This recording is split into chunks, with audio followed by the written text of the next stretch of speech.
Assalamualaikum warahmatullahi wabarakatuh. Waalaikumsalam. Kembali dalam podcast Datuk Zaid Ibrahim.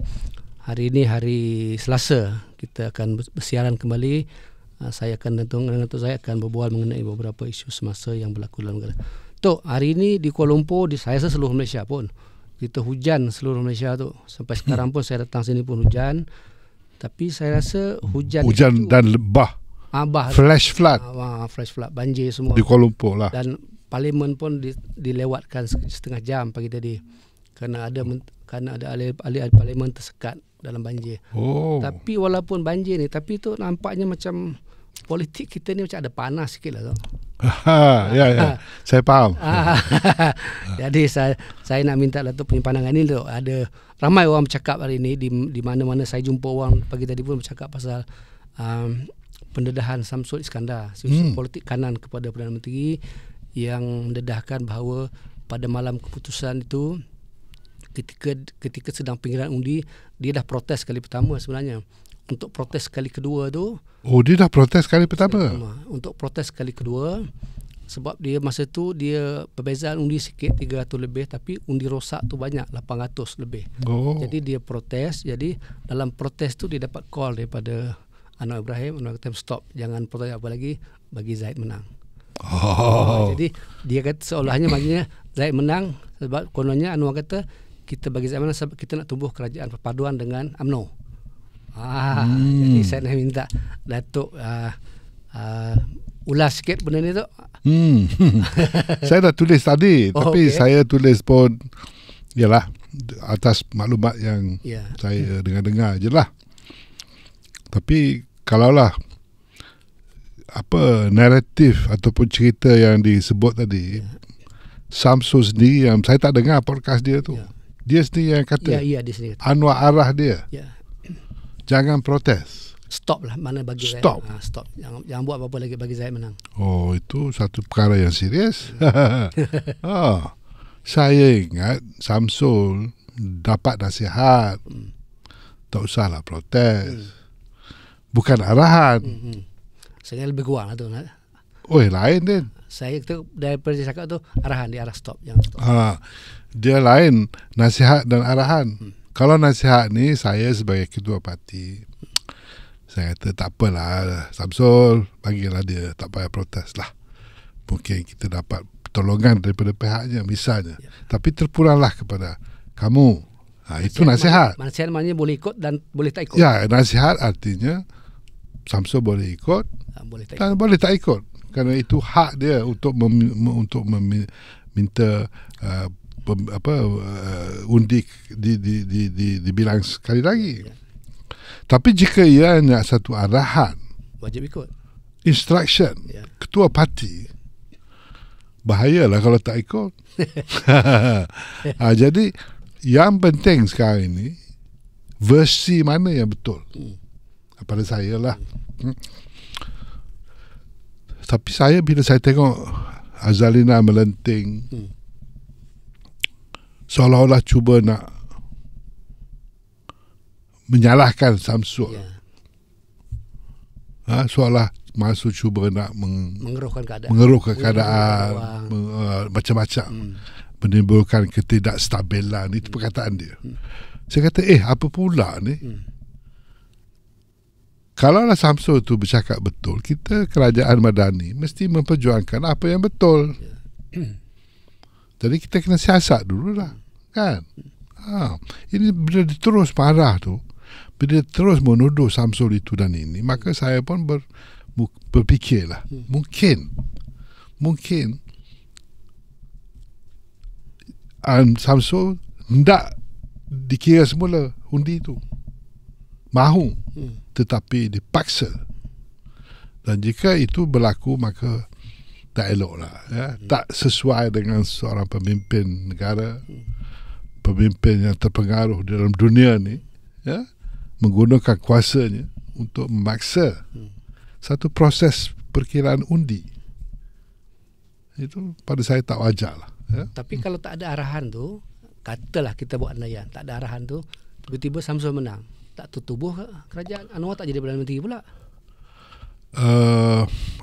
Tak tahulah, itu Nazri Nazri Aziz dalam kenyataan dia kata kalau Samsul menang pun PH dan UMNO berpakat juga, kata dia lah. Tapi dia tu seorang ambassador, mestilah dia cakap macam tu. Kan? Tapi saya itu soal kesan itu saya tak peduli sangat. Saya hanya tidak mahu perkara ini. Kalaulah betul itu adalah satu paksaan, itu tak it's not right lah, tak betul lah. Ya? Kerana sepatutnya hak yang diberi oleh Suruhanjaya Pilihan Raya untuk kita protes itu mesti dihormati. Ya? Mesti dihormati. Tapi Din, mengapa saya nak tanya Din pula lah? Samsul ni dia dah 2 tahun pilihan raya ni Din. Apa sahaja dia timbul perkara ni sekarang? Itulah tu, itu yang jadi persoalan ramai orang tu, kenapa dia timbulkan sekarang? Setelah 2 tahun tiba-tiba ditimbulkan, dan dia pun sudah dapat jawatan yang okey lah, maknanya dah sebagai dia ni setiausaha politik. Setiausaha politik kanan tu. Tapi setiausaha politik ni okey apa? Okey ke tu? Tak okey. Di Malaysia setiausaha politik ni tak okey ni pasal tak okey kepada semua orang ke tak okey kepada Samsul sebab dulu dia pernah jadi timbalan menteri? Tak okey lah. Dia dulu dia timbalan menteri. Dan lepas tu dia jadi setiausaha politik. Tak okey lah maknanya. Itu tak okey lah. Kalau saya anggap itu satu demotion ya. Merendahkan status saya. Ya. Jadi tapi itu pandangan saya lah. Saya rasa Samsul ni jasa dia kepada Anwar ni besar. Yalah, kalau apa yang dia dah ni jasa dia besar. Apa yang berlaku di Bangan Datuk hari itu, seperti saya kata lah, Samsul menang tu. Jadi maknanya kalau disanggup ikut arah Anwar, maknanya besar. Maknanya kalaulah dibilang sekali lagi mungkin dia boleh menang. Maknanya itu besar jasa dia. Dia boleh mengalahkan Presiden UMNO. Orang Melaka kalahkan orang Bangan Datuk tu. Dia ni maknanya seolah-olah hang jebat daripada Melaka. Hang jebat moden lah. Hang jebat moden. Jadi dari segi tu saya rasa Samsul ni tak patutlah jadi setiausaha politik. Apa yang patut dia jadi tu? Kalau saya bagi Samsul ni sestatus dengan Salvador lah. Syarikat million-million. Saya bagi dia dapat menjadi businessman yang berjaya. Itulah kalau saya lah ketua. Saya akan untuk Perdana Menteri lah, contoh senang. Kalau saya Perdana Menteri, saya akan hadiahkan kawan saya yang banyak jasa ini. Kalau jawatan dalam kerajaan, apa yang nak bagi dia? Kalau jawatan betul, dia kena menteri lah. Oh, menteri. Sebab dia dulu timbalan menteri. Dia pernah timbalan menteri. Jadi kalau Dr. Mahathir sanggup lantik dia timbalan menteri, takkanlah Presiden PKR sendiri tak nak lantik dia menteri. Parti dia sendiri. Dan dia itu tak betul pada saya lah. Jadi Samsul ni pada Datuk patut jadi menteri lah sebenarnya. Sekurang-kurangnya. Tapi saya lebih suka dia jadi orang bisnes lah. Yang berkongsi dengan orang-orang kuat. Tapi Samsul ni saya rasa tu jiwa dia politik. Dia jiwa dia politik. Saya kenal sebab dia memang jiwa dia kalau bercakap politik dia lebih semangat lah. Saya kenal dia sikit aja lah. Saya kenal dia masa dia dekat PKR tu, dia baik dengan Azmin. Ya, dulu. Tapi sudah berpisah. Dulu dia satu ketika dia memang dilihat sebagai orang Azmin, tapi dia dah orang kata mufarakah tu. Mufarakah tu apa maksudnya? Mufarakah tu dia memisahkan diri dia dengan Azmin. Kamu ni bahasa Arab pun pandai. So dia sekarang ni memang setia kepada PMX lah. Dia setia kepada PMX. Kalau gitu PMX kenalah balas budi Samsul. Kan? Lantiklah menteri, buat kabinet reshuffle. Menteri ya. Lantik menteri lah. Okay, Sol, kalau dengar ni jangan lupa Sol. Tak, saya cakap betul lah. Dia pasal sebabnya jasa dia besar. Dan dia pun pernah pegang jawatan kanan, lepas tu naik presiden, ketua penerangan semua tu. Yalah, dia ni orang lama PKR. Ya, orang lama ya dia. Dan saya kenal jugalah dia. Dia ni seorang peguam. Ya, peguam. Tapi taklah rapat sangat. Nak kata rapat tu tak ada lah. Tapi saya kenal dia. Jadi Samsul sekarang ni. Tapi yang lebih menarik pada saya daripada isu inilah, PAS hari ini membuat kenyataan. PAS kata mana demokrasi. Ini sudah seronok sekarang ni. Jadi isu ni telah membuka kepada, dia akan buka banyak perspektif. Jadi PAS Perak kata, where is democracy? Demokrasi tak ada. Kalau nak bilang sekali lagi pun dilarang. Begitulah. Lepas tu ada juga orang kata bila timbul benda ni macam seolah-olahnya titah kerajaan paduan tu bukanlah titah daripada Agong. Sebenarnya dah ada plan. Ya, dah ada plan. Jadi itu yang dia titah tu, mana ada titah dah sama sekarang ni. Dia tak ada titah ni zaman dulu. Titah ni decree yang yang kita tak boleh tak terima. Tak boleh tolak. Kalau gitu konsep titah ni pada saya lah bercanggah dengan raja berperlembagaan. Raja yang absolute boleh titah. I want this, I don't want this. Sekarang ni boleh lagi cakap, tapi dari segi kesan dia taklah begitu efektif. Sebab kalau raja boleh titah, mufti boleh titah, kita tak payah pilihan raya lah dia. Tok, tadi Datuk cakap apa yang Samsul dedahkan ni, dia tidak akan menjejaskan kerajaan perpaduan ni. Tapi yang Azalina takut sangat ni, macam dia takut sangat dia. Kenapa Tok takut sangat ni? Dia terkejut, saya rasa dia bukan takut. Dia terkejut. Macam mana dia orang tahu ni? Lebih kurang gitulah. Macam mana ni? Jadi reaksi Azalina tu seolah-olah orang terkejut. Kan? Sepatutnya dia tak menjejas apa-apa. Dari segi jumlah orang sokong, yang tak sokong tak berubah. Kan? Jadi pada saya apa yang perlu kita melenting tu? Kita takut tak perlu takut. Kecuali kita rasa tersilap lah. Ataupun kita malu. Bila kita malu orang tahu sesuatu yang kita buat tu, dan kita melenting. Selalunya lah. Misalnya kita ni belot kena isteri. Ada? Kita curang. Dan isteri tak tahu, kita selesa lah. Kan? Tapi bila satu hari isteri dah tangkap, melenting kita Din, buat marah-marah. Kan? Begitulah dalam politik pun. Tapi tu isu ni bila saya dalam kereta tadi, saya fikir bila selepas Samsul cakap ni, Azalina dah cakap, saya akan tunggu, saya lepas ni Datuk Kamal Saleh, Ketua Muda, dan Nur Jazlan akan komen ni. Apa pasal dia kata dia akan komen? Sebab apa? Biasa dia kan kalau benda-benda melibatkan parti-parti yang lain dalam kerajaan ni, dia paling cepat ni, dua orang ni, Ketua Muda dengan Nur Jazlan ni. Tapi saya rasa tapi setakat ni dia belum komen lagi. Belum lagi lah. Kita tunggulah. Tapi lagi PKR ni selain daripada Samsul ni, siapa ada komen? Tak ada komen. Setakat ni tak ada. Saya harap lah, saya tak tahulah. Dalam PKR ni orang kuatnya misalnya Saifuddin Nasution. Kan? Bukankah dia orang kuat? Dia sebabnya saya kata dia orang kuat dia sebab walaupun dia kalah bertanding, nanti jadi menteri. Dia jadi menteri kanan. Maknanya kuat lah. Kan? Misalnya kalau banding dengan Samsul lah. Kan? Samsul menang tapi tak lantik. Jadi maknanya dalam PKR ni ada orang kuat, ada orang tak berapa kuat. Jadi siapa lagi yang dalam PKR yang akan menyokong? Saya nak tahu siapa yang akan menyokong hak Samsul mendedahkan perkara ini, ataupun apakah mereka akan kutuk dia mendedahkan? Saya rasa tak ada kutuk lah. Tak ada kutuk? Saya rasa tak ada kutuk. Cuma saya rasa apa yang Samsul dedahkan tu sebagai pemakluman saja, bahawa itulah proses sebelum tubuh kerajaan, bahawa Samsul ni ada jasa, ada budi. Itu dia ada peranan dia. Dia cuma nak cerita itu. Cuba dia nak cerita peranan dia. Dan harap-harap dapatlah pengiktirafan. Kan?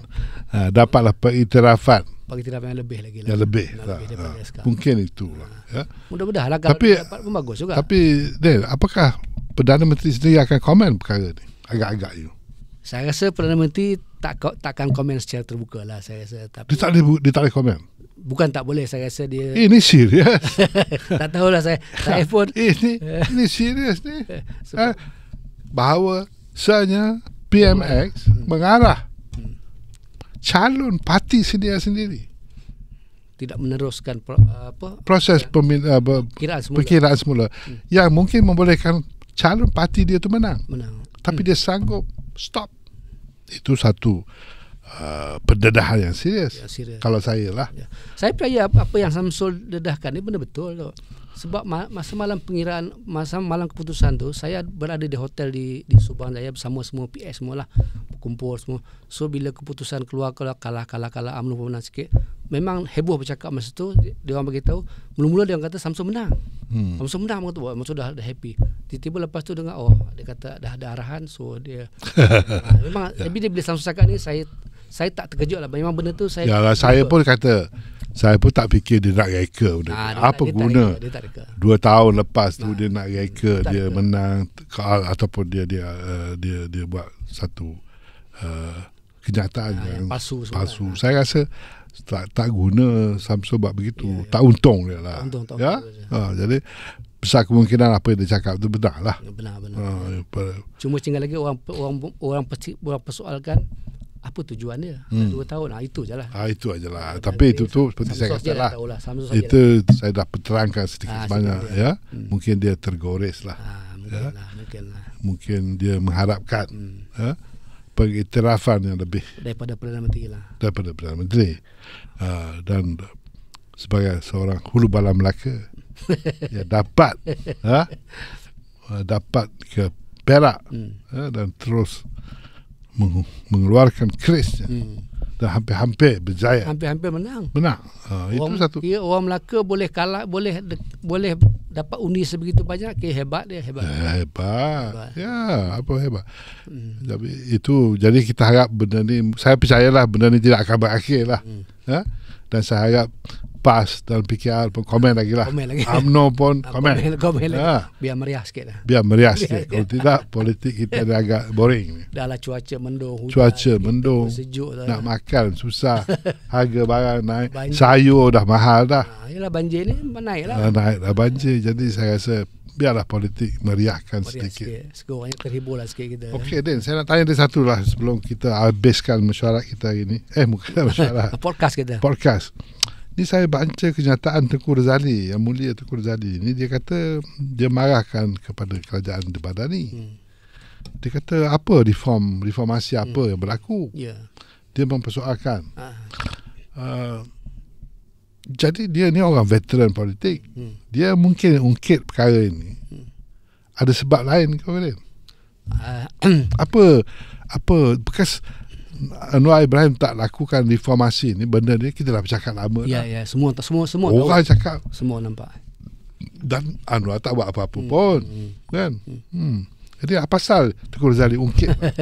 Saya rasa Tengku Razali ni dia macam sebahagian daripada rakyat juga. Dia tertunggu-tunggu apa reformasi. Sebab Anwar ni dia bila ada perjumpaan, contohnya macam ulang tahun reformasi baru ni kan di Bukit Jalil, dia masih mengulang lagi reformasi. Tapi orang nampak reformasi itu ungkapan saja tu. Yang berlaku tak ada. Macam Tengku Razali dia bagi contoh tu simple je. Macam pemisahan kuasa Jabatan Peguam Negara dengan Pendakwa Raya. Sampai sekarang dia kata tak buat lagi. Sebab benda tu pada dia mudah je lah nak buat tu.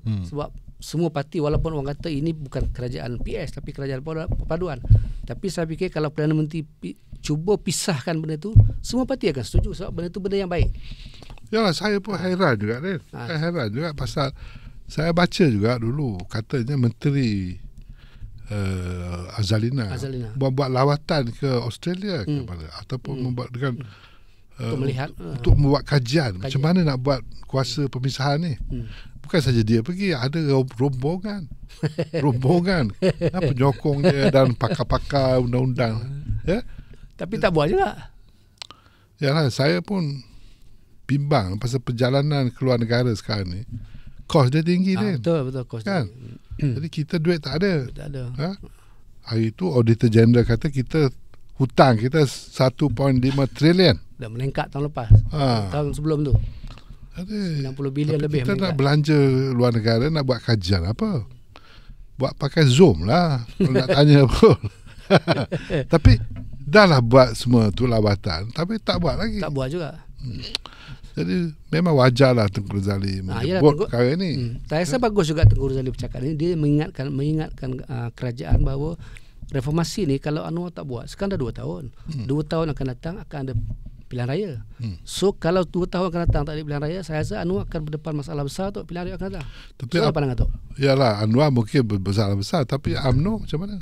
Yalah, UMNO pula kerana dia bersama dengan kerajaan perpaduan. Saya rasa dia terkait sekali dengan masalah tu. Itu yang saya rasa Tengku Razali bimbang ni. Jadi Tengku Razali bimbang takut benda kelemahan Kerajaan ni menjejaskan UMNO. Menjejaskan peluang UMNO. Mungkin saya harapan begitulah harapan dia. Sebab UMNO ni dia nak kembali dominan, menang lebih banyak kursi, itulah matlamat dia kan. Sebab dia parti besar tapi dia menang sikit. Sedangkan di AP parti kecil, menang besar 40 kursi. Jadi dia itulah matlamat UMNO nak dominan tu. Jadi saya rasa Tengku Razali ni dia lebih ke arah untuk memastikan UMNO itu betul-betul mampu dominan daripada PRU akan datang. Yalah, saya harap UMNO pun kuat lah. Sebagai seorang ahli yang setia, saya pun harap UMNO menang. Tapi nak menang ni kena lah berani sikit lah. Buat menegur. Macam Tengku Razali buat ni bagus lah. Menegur kepimpinan yang ada. Kan? Biar rakyat nampak bahawa UMNO ni betul-betul berperanan. Saya bimbang satu lagi dalam soal pilihan raya ni lah. Kita ni cakap banyak pasal high income. Gaji GDP kita besar, meningkat 4%, 5%, whatever lah. Tapi barang kos hidupan tu tak pernah turun, dia naik saja. Tapi gaji tak naik dia. Gaji tak naik. Kalau naik pun gaji pegawai kerajaan. Tapi rakyat di bawah sana, kalau gaji 1,500 dia, memang tak cukup tak? Dah lah 1,500 nak dapat high income dia kena 3-4 ribu sebulan baru dapat status high income. Jadi daripada 1,500 nak sampai 4,000 ni saya rasa 10 tahun pun 10 tahun tak jejak lagi. Tak sempat lagi. Betul. 10 tahun dulu badan ni dah tak ada dah. Jadi siapa yang nak mengubah ni siapa yang nak meningkatkan gaji, meningkatkan income level dalam kerajaan kita? Saya tak ada dengar apa-apa cadangan sekarang ni. Kerajaan lah, atau kerajaan. Ya, kerajaan cakap pasal pelaburan. Rafizi pun ada cakap pasal gaji progresif apa semua. Tapi saya pun gaji progresif macam mana ni? Tak tahu dah gaji progresif. Kononnya kalau swasta tu dia buat gaji progresif, mana kerajaan bagi insentif kepada dia lah untuk menilai gaji itu berdasarkan progresif lah. Saya tak tahu dia punya model tu modul dia macam mana, konsep dia macam mana, dia belum dibentangkan lagi. Mungkin PAS patut ukit perkara ni. Cepatkan sikit lah. Bersatu ke boleh tanyalah sikit. Macam mana income progresif yang disebut-sebut oleh Menteri Ekonomi ni? Kalau betul-betul progresif, maknanya naik setiap tahun naik 10%, 10% misalnya. Barulah kita dapat high income. Kan? Ini barang naik tu. Barang hari-hari naik tu. Barang tu. Jadi saya pun tak tahulah macam mana nak kerajaan nak selesai masalah ni. Sebabnya kalau hutang sisi rumah kita ni tinggi sangat dia. Macam mana kita nak selesai masalah negara ni? Sekarang ni peratusan ataupun proportion kita punya hutang dengan kita punya GDP lebih kurang 84%, 85%. Ini satu tahap yang tinggi. Satu hari nanti kita nak bayar hutang pun tak boleh. Nak bayar income tak cukup. Jadi selalunya yang eloknya ataupun yang stable dalam masyarakat, kalau hutang kita tu 30-35% daripada pendapatan kita lebih. Hanya hutang tu hanya 30%, 35%. Barulah. Okey lah maknanya. Stable lah. Tapi kita ni terbalik. Jadi saya harap PAS dan Bersatu dan UMNO sendirilah tu. UMNO sendiri tu. Sebab UMNO dah dalam kerajaan. Cadangan. Macam mana nak progressive income Rafizi ni. Tapi saya tengok UMNO takut dengan Rafizi ni. Macam mana? UMNO ni yang selalu tegur dia Fuad Zakasi tu. Bujur ada Fuad. Fuad Zakasi selalu tegur dia. Saya harap pemimpin UMNO lain tegur jugalah. Kan? Rafizi ni banyak formula tapi saya tak jelas.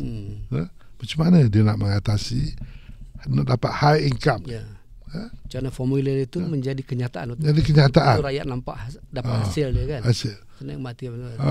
Jadi betul lah sebabnya saya. Adakah UMNO perlu jadi kerajaan balik ni tu sebenarnya? Boleh. Boleh, tapi dia kena menang. UMNO jadi Perdana Menteri balik. UMNO dah jadi kerajaan lah. UMNO dah kerajaan dah. UMNO jadi Perdana Menteri balik. Perdana Menteri balik. Boleh. Banyak boleh situ. Banyak boleh. Tapi kursi yang dia menang tu saya tak tahulah dia. Dia kena menang banyak kursi. Dia kena menang banyak kursi. Kalau macam sekarang 26 ataupun kurang lagi, susah lah. Sekarang ni 26. Mana boleh jadi? Tak boleh lah. Tak boleh lah. Kuat kena 45 ataupun 50 ataupun nanti lagi 60. Baru boleh demand kursi Perdana Menteri. Kan? Jangan-jangan kursi jangan-jangan kerajaan unity government lagi. Unity government ni saya dah pening dah dia, sebabnya selalunya bila ada unity, di mananya DAP squad lah tu. Dia akan unity lah kali ni. Unity.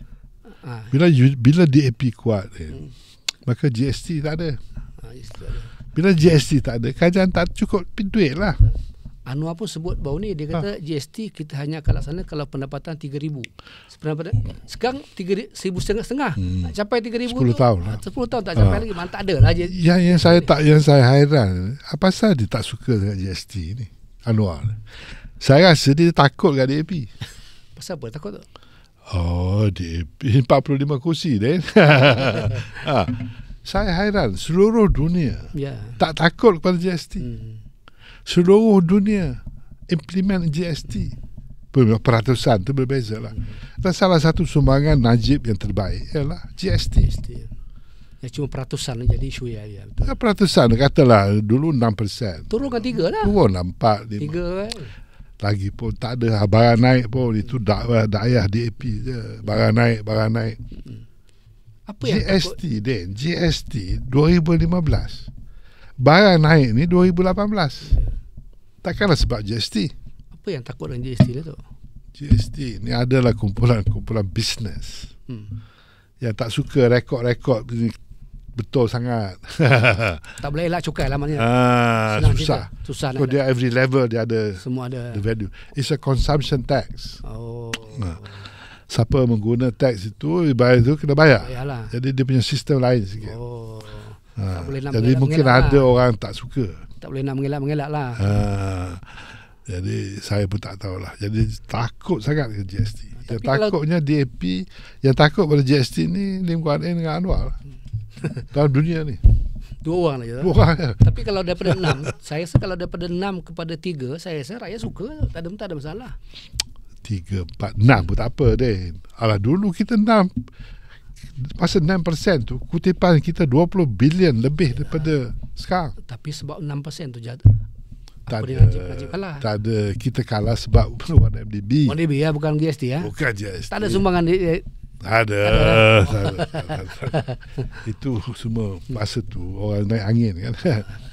Ditambah-tambah sikit. Ditambah-tambah lah. Yang sebenarnya 1MDB lah. 1MDB lah. Duit UMNO sapu duit UMNO BN tak boleh pakai, dah. Semua.